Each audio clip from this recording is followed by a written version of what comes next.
Assalamualaikum warahmatullahi wabarakatuh. Selamat datang kembali di channel Falah Billy Yuda.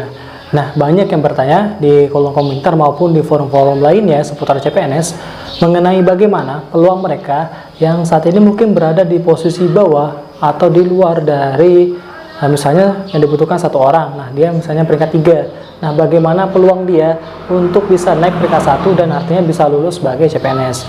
Nah, di sini akan saya bagikan bagaimana saya belajar agar saya bisa naik bahkan hingga 1000 peringkat. Bagaimana caranya? Silakan teman-teman simak video berikut ini.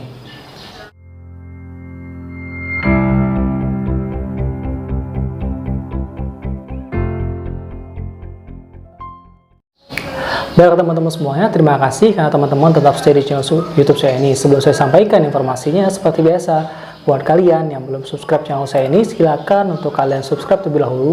Jangan lupa pula untuk kalian nyalakan loncengnya, biar kalian selalu mendapatkan notifikasi terbaru setiap kali saya update video. Terutama buat kalian yang saat ini sedang mencari-cari informasi seputar CPNS 2019. Lalu, jangan lupa pula untuk di like dan di share, biar informasinya gak hanya berhenti di kalian aja, tapi juga bisa bermanfaat untuk orang yang membutuhkan sama seperti kalian. Oke teman-teman, seperti yang saya bilang tadi, saya akan membagikan bagaimana saya belajar di SKB tahun 2017, karena saya CPNS 2017, yang membuat saya bisa naik hingga 1000 peringkat. Sebelum saya jelaskan, saya akan kasih tahu bahwa di 2017 kemarin, ketika pengumuman hasil SKD, saya berada di peringkat 2903 secara nasional. Ingat, kalian masih mikirin, wadaw, dari peringkat berada di peringkat 2903, bagaimana peluangnya? Ya, perlu kalian ketahui lagi, pada saat itu yang dibutuhkan adalah 1799. Artinya dengan alokasi segitu, kira-kira yang masuk dalam SKB sekitar 5.000-an lebih. Itulah kenapa saya yang berada di peringkat 2903 secara nasional bisa masuk ke dalam tahapan SKB. Nah, ini yang perlu saya tahu, bahwa saya perlu naik hingga 1000-an lebih peringkat, atau minimal dari 2900 tadi saya harus naik hingga peringkat 1799.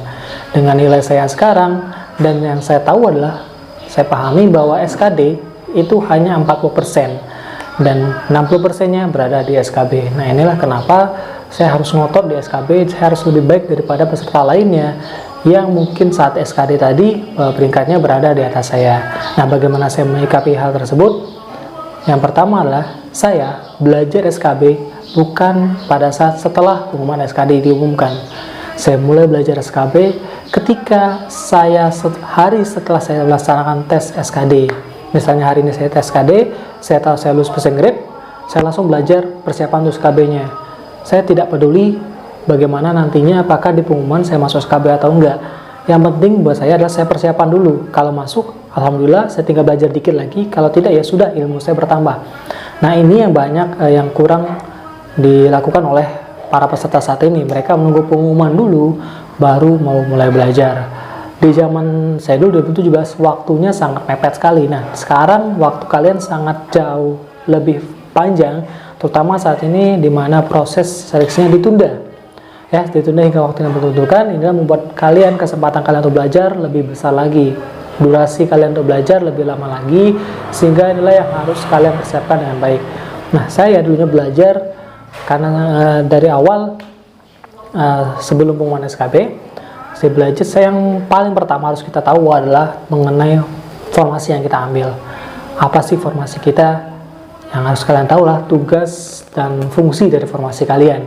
Misalnya saja, saya di analis keimigrasian, artinya saya harus memahami bagaimana pekerjaan di imigrasi. Bagaimana cara mengetahuinya? Searching di Google, cari tahu undang-undangnya, cari tahu peraturan-peraturan yang berkaitan dengan formasi teman-teman. Artinya, loh, undang-undang kan tebel. Ya iya, itulah artinya harus kalian resiko kalian belajar, maksudnya nggak cuman mau belajar buku dikit, enggak. Kalian harus benar-benar pahami undang-undang atau peraturan yang berkaitan dengan formasi kalian. Misalnya kalian berformasi di analis perdagangan, pahami tentang hukum-hukum perdagangan, pahami tentang tata-tata cara perdagangan, pahami tentang apapun yang berkaitan dengan perdagangan. Seperti yang saya pelajari dulu adalah bagaimana saya mempelajari apapun itu tentang imigrasi, di mana sesuatu yang dulu merupakan hal yang sangat tidak familiar buat saya. Saya tahunya imigrasi adalah tempat pembuatan paspor, udah segitu aja. Ternyata setelah saya pelajari tentang peraturan-peraturan itu ternyata lebih luas lagi imigrasi. Banyak hal-hal lain yang belum kita tahu tentang imigrasi. Itulah kenapa dengan saya belajar lebih lama, setidaknya kalaupun saya tidak lulus, saya sudah paham tentang imigrasi. Dan ketika misalnya saya lulus SKB, itu artinya saya sudah punya bekal untuk menghadapi SKB dan lebih tahu tentang imigrasi. Dan selain tentang formasi, kita juga harus belajar tentang instansi. Kenapa saya bilang seperti itu? Yang saya alami ketika menghadapi tes SKB, dari 100 soal, itu soalnya tidak hanya seputar imigrasi, tapi juga ada seputar instansi saya, yaitu Kementerian Hukum dan HAM, di mana imigrasi merupakan bagian dari Kementerian Hukum dan HAM. Dan soal-soalnya pun itu juga berkaitan dengan hukum dan HAM. Saya yang sarjana ekonomi bisa dibilang mungkin sangat minim sekali pengetahuannya tentang masalah hukum dan HAM. Namun dengan waktu yang tersedia, saya coba memanfaatkan waktu tersebut untuk belajar setidaknya mengenai bagian luar lah, kalaupun tidak pada lebih detail mengenai hukum dan HAM, setidaknya saya tahu kulit-kulitnya dulu ya, karena mungkin dengan waktu yang sangat terbatas 1 atau 2 minggu, kita pastinya tidak akan mampu memahami secara pasti benar mengenai hukum dan HAM, tapi setidaknya kita tahu kulitnya aja. Jangan sampai benar-benar buta masalah hukum dan HAM atau masalah instansi yang teman-teman ada. Misalnya teman-teman di Kementerian Perdagangan, misalnya, cobalah cari-cari tahu tentang hal-hal yang berkaitan dengan Kementerian Perdagangan atau Kementerian Perhubungan atau Kementerian Luar Negeri atau lain-lainnya. Coba juga share tahu tentang hal tersebut. Walaupun teman-teman bukan yang jurusan berkaitan misalnya seperti saya, sarjana ekonomi, akuntansi, harus masuk di Kemenkumham, belajarnya pun juga tentang hukum dan HAM, tidak belajar tentang ekonomi lagi ya. Jadi memang kita sudah berkaitan dengan formasi, sudah berkaitan dengan instansi. Ini 2 hal yang harus teman-teman pahami ketika belajar SKB. Ketika teman-teman merasa bingung mengenai patokan-patokannya, mengenai gambar-gambar soalnya, itulah yang juga saya alami di 2017 kemarin. Ketika saat itu tidak ada yang bisa memberikan gambaran soal, karena bisa dibilang ini adalah formasi atau pengadaan baru untuk formasi saya, yaitu analis keimigrasian.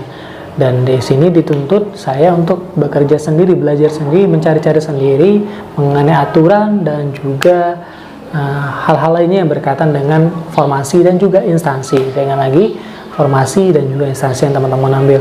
Untuk teman-teman yang di daerah, bisa saja selain berkaitan dengan formasi, mungkin saja soalnya juga berkaitan dengan hal-hal kedaerahan ya. Bisa aja misalnya tentang hal-hal apapun yang berkaitan dengan daerahnya teman-teman, yang menjadi ciri khas dari daerah teman-teman. Mungkin aja soalnya berkaitan dengan logo dari Pemkapnya teman-teman atau Pemkopnya teman-teman, itu bisa saja ditanyakan.